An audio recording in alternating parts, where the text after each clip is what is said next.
Bahkan ketika Presiden Joe Biden sama Presiden Xi Jinping bertemu, itu pun juga sudah hal yang bagus gitu. Justru kalau semakin menantang, mereka sudah punya acuan harus bertindak seperti apa. Bahwa kita sudah punya kesepakatan loh kemarin, kita harus bertindak seperti apa.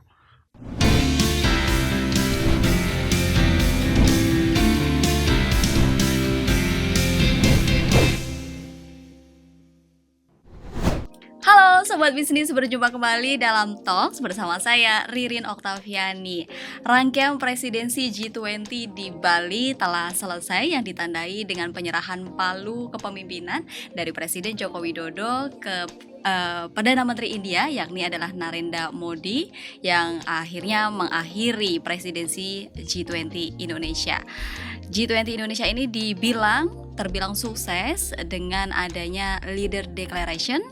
Tapi juga ada yang menyebut bahwa presidensi G20 ini terbilang adalah dalam situasi yang cukup sulit karena di tengah yang ini adalah krisis pangan dan juga krisis energi. Nah, kali ini saya akan mengulas balik nih momen-momen penting apa saja yang terjadi di presidensi G20 di Bali kemarin bersama dengan Mas Galih Kurniawan selaku senior jurnalis bisnis Indonesia. Apa kabar Mas? Ya.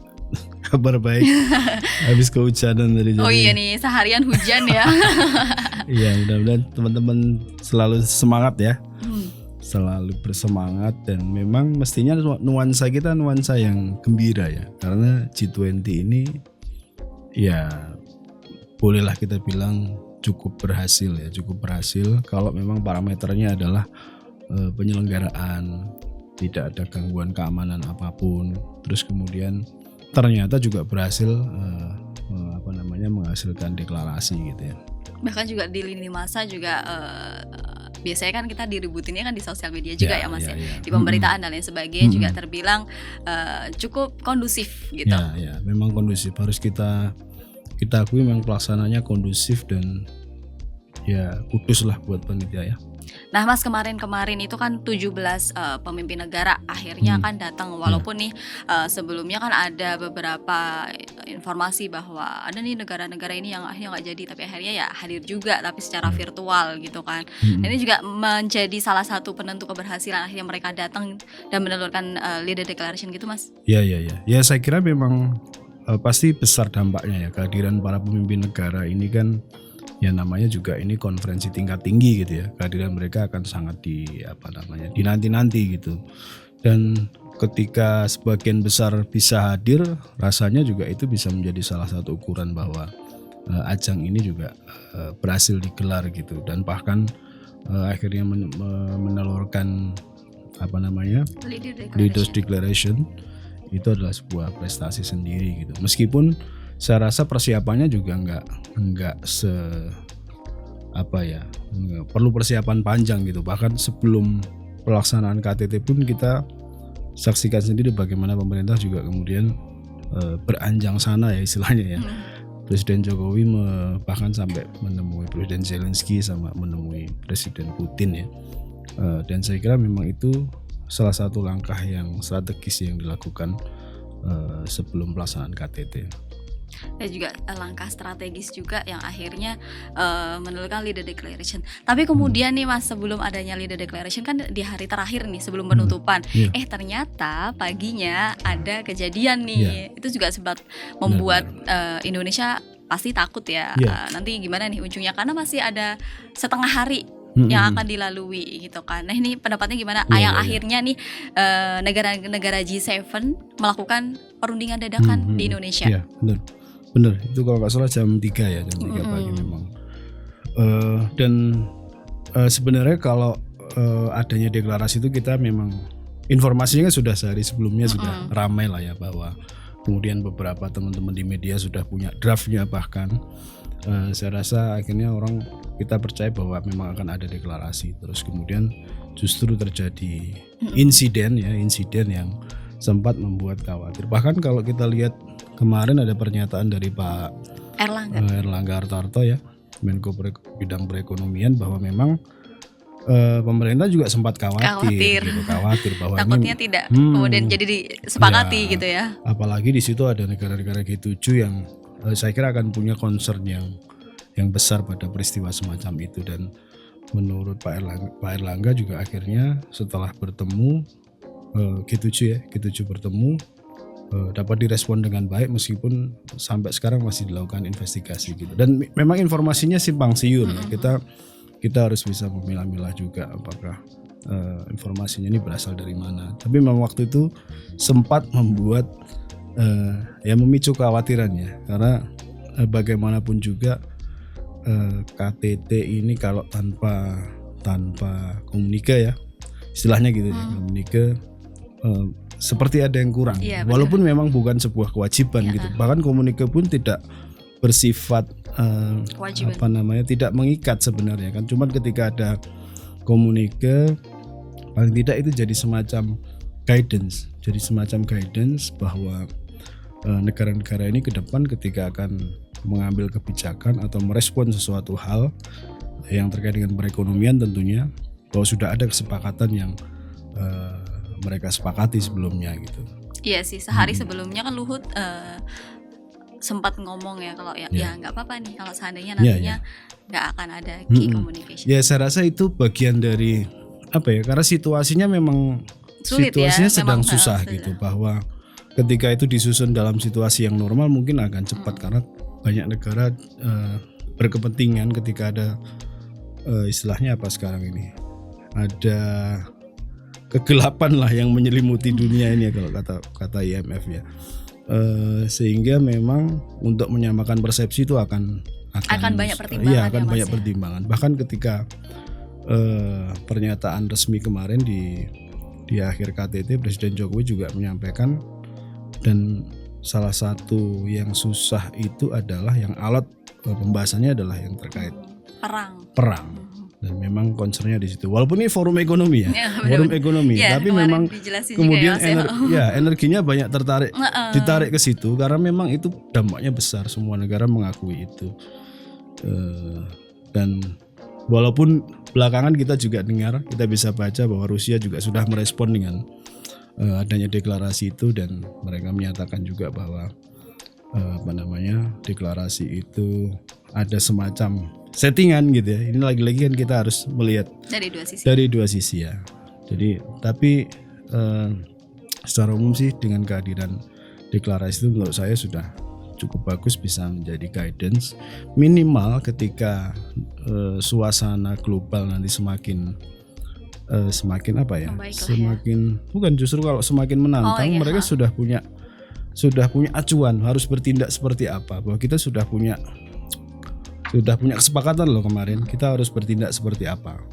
Nah, minimal itu. Kalau memang itu benar-benar kemudian akan dilaksanakan ya. Karena memang tantangannya adalah kemudian bagaimana mengimplementasikan deklarasi yang sepanjang 52 paragraf itu ke dalam aksi yang nyata. Bahkan terkait contohnya apa misalnya pandemic fund ya, itu kan masih harus ada aturan teknisnya ya. Bagaimana aturan teknisnya, bagaimana kemudian nanti cara mengaksesnya, bagaimana cara mendistribusikannya, itu kan pasti akan harus perlu pembahasan lanjutan gitu ya. Kemarin juga sempat menaruh perhatian ke pandemic fund itu kan, terus bagaimana nanti kemudian yang bertanggung jawab untuk melakukan pengelolaan gitu kan, apalagi juga pastinya kalau ini kan berbicara kalau pandemic fund soal persiapan hadapi pandemi lagi kan, juga kalau pandemi lagi seberapa besarnya, apakah kemudian kayak corona kemarin yang semua negara ya hampir semua negara juga kelabakan gitu ya Mas ya. Iya benar-benar. Dan tapi memang ya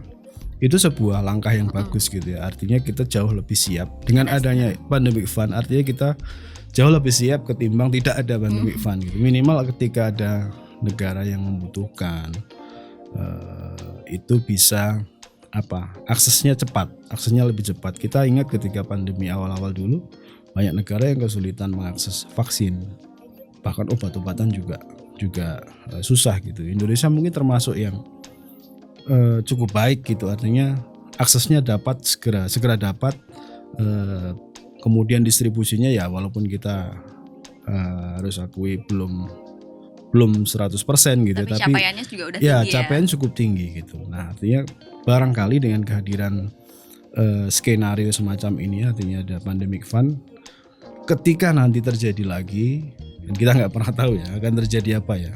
Akan terjadi apa, minimal sudah persiapannya jauh lebih baik Lebih gitu. baik. Karena sudah kemudian jadi komitmennya. Iya, benar. Istilahnya juga itu adalah strategi menyongsong ke depan Iya. karena sudah dirancang gitu ya, istilahnya dirancang gitu. Selain tadi pandemic fund, ada juga untuk pembiayaan bagi negara-negara rentan nih Mas. Ya kan tadi juga disebutkan akan bekerja sama dengan IMF Iya, untuk iya. melaksanakan. Nah, nih Mas, menurut Mas Gali sendiri untuk teknis-teknis pelaksanaannya lagi nih, khususnya untuk pembiayaan bagi negara-negara rentan dan juga kemudian ini kan arahnya juga akan dilakukan pembangunan infrastruktur yang energi hijau gitu.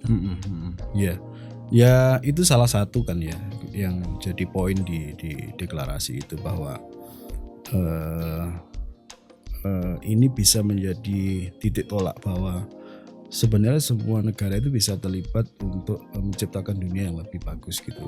Memang ada negara yang punya kekuatan ekonomi yang besar gitu, tapi ada juga negara yang perekonomiannya masih di bawah dan mereka tentunya sangat rentan.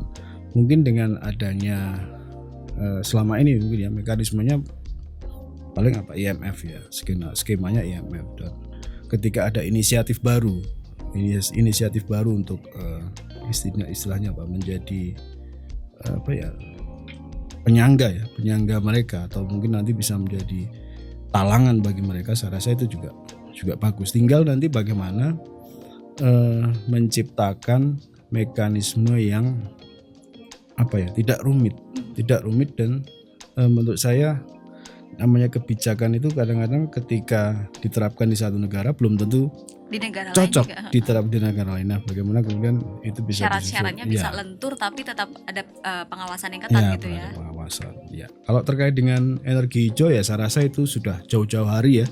Jauh-jauh hari bahkan di Indonesia Paris, pun secara tidak langsung mungkin tidak terkait dengan KTT tapi secara tidak langsung dalam praktik sehari-hari juga sudah mengedepankan transisi energi hijau. Bahkan terakhir kita sekarang juga sedang ramai isu PLTU. pensiun dini PLTU, walaupun saya pikir itu masih panjang lah ceritanya, apalagi sekarang kita sedang booming komoditas batu bara gitu ya, mungkin ceritanya akan masih lebih panjang, tapi paling tidak upaya itu sebenarnya juga sudah dilakukan di dalam negeri juga cukup bagus karena saya lupa ininya apa ya, waktu itu juga Pak Jokowi juga mengeluarkan peraturan presiden kalau salah terkait dengan kendaraan listrik, kendaraan listrik. Dan kita tahu sendiri kemarin KTT ada berapa ribu kendaraan listrik yang digunakan dalam rangkaiannya. Itu salah satu ini saja mungkin secara ini bisa kita bilang simbol gitu, tapi memang itu juga bukti nyata bahwa upaya untuk mengakselerasi pemanfaatan energi hijau itu sudah dilakukan, dan itu memang jadi salah satu poin penting di KTT kali ini ya. Mas, tapi ini kan KTT kemarin juga forum antara negara-negara maju dan juga negara-negara berkembang. Tentu kalau kita ngomongin soal transisi energi membutuhkan peran juga dari negara-negara yang maju. Nah ini tadi saya sempat membaca dari pemberitaan Bisnis Indonesia sendiri bahwa setelah KTT ini kemudian negara-negara maju ditagih nih untuk kemudian menyalurkan pembiayaannya khususnya untuk energi hijau. Tanggapannya seperti apa Mas? Iya. Ya memang tidak murah untuk kemudian mengimplementasikan energi hijau. Contoh tadi kayak batu bara itu, saya mementionkan batu bara itu biayanya sangat mahal gitu. Biaya sangat mahal. Jadi ketika kemudian ada opsi bahwa negara maju ini bisa berkontribusi, saya rasa itu juga bagus gitu. Yang paling penting adalah bagaimana komitmen itu benar-benar dilakukan gitu. Jangan hanya komitmen, tapi ketika kemudian sudah dibahas lebih lanjut ternyata sekadar hanya omongan saja gitu, tidak ada realisasinya gitu. Karena memang ya itu tadi harus diakui biaya untuk implementasi transisi energi hijau ini memang besar gitu, karena ya teknologinya juga baru, terus kemudian ekosistemnya juga masih mulai dibentuk gitu. Nggak hanya ekosistem perangkat tapi juga SDM-nya ya Mas ya. Semuanya memang sedang kayak mindset orang-orangnya juga harus dibentuk. Ya. Jadi memang kalau kemarin kemudian negara maju ini siap untuk membantu negara lain, salah satunya Indonesia ya, untuk memacu atau mengakselerasi transisi energi hijau, ya mestinya bagus. Dan yang paling penting adalah ya ditagih gitu kan. Ditagih, jangan hanya di awal gitu, tapi ketika di implementasinya justru tidak terjadi. Oke, tadi adalah komitmen yang besar karena dilakukan oleh negara-negara presidensi G20, 17 negara gitu kan Mas. Nah ini sekarang kita akan membahas adalah diwarnai juga kemarin itu adalah pertemuan-pertemuan bilateral. Salah satunya adalah Joe Biden dengan Xi Jinping gitu. Di situ juga ada kesepakatan untuk lebih mengedepankan komunikasi yang lebih baik sendiri. Terus tentunya juga bahas soal perang gitu. Ya memang. Jadi kalau boleh saya bilang gini, KTT G20 sekarang ini sebenarnya muncul di waktu yang tepat gitu, ketika dunia ini sedang tensinya tinggi gitu ya. Tensinya tinggi, kemudian ada forum yang di sana ada kesempatan bagi banyak kepala negara untuk bertemu. Saya rasa itu adalah hal yang bagus gitu, karena perundingannya kemudian barangkali bisa diakselerasi gitu. Bahkan ketika Presiden Joe Biden sama Presiden Xi Jinping bertemu, itu pun juga sudah hal yang bagus gitu, bahwa selama ini kan mungkin sebagian orang masih menganggap antara AS dan China masih ada ketegangan ya. Karena waktu itu kita ingat kan ada perang dagang ya. Perang dagang kalau tidak salah 2016 atau 2017 memang kemudian tensinya sangat tinggi. Nah, ketika sekarang bertemu, terlepas dari apa yang dibicarakan ya, dibicarakan di dalam pertemuan yang saya rasa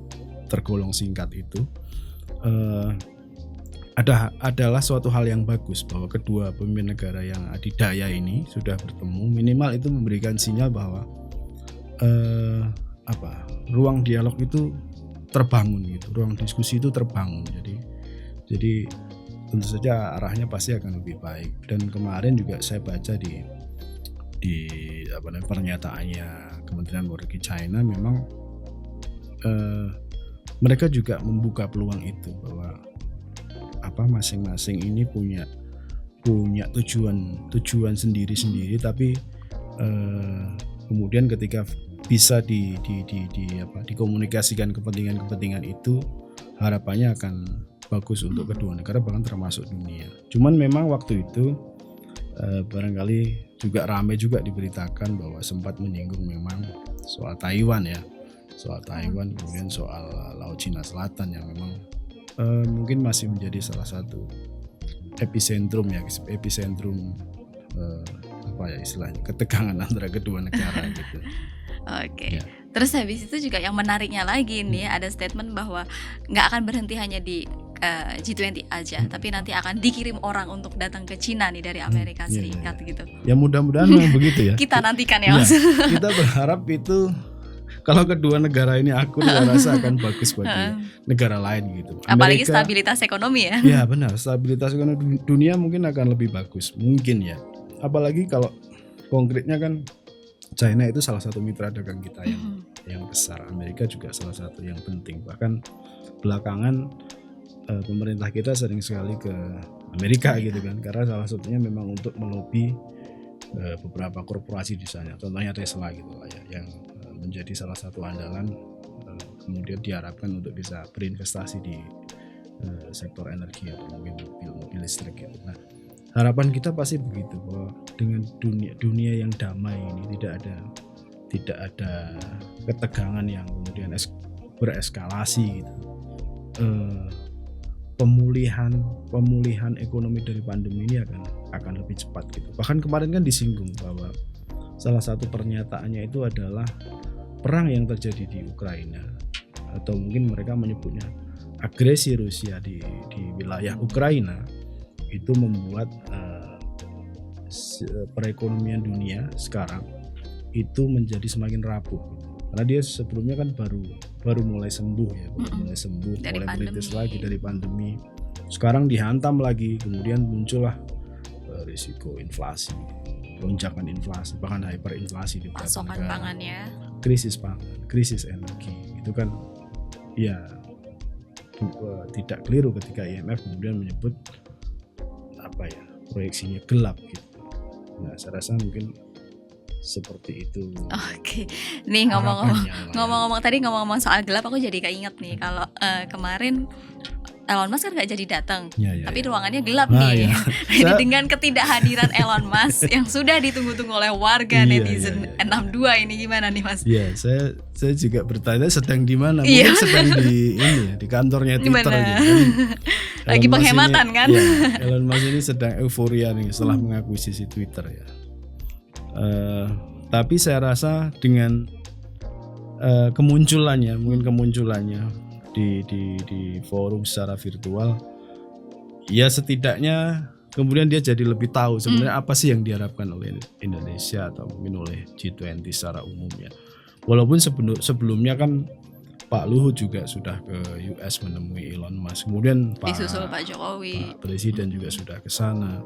Artinya memang pemerintah kita punya concern dengan korporasinya Elon Musk ini ya.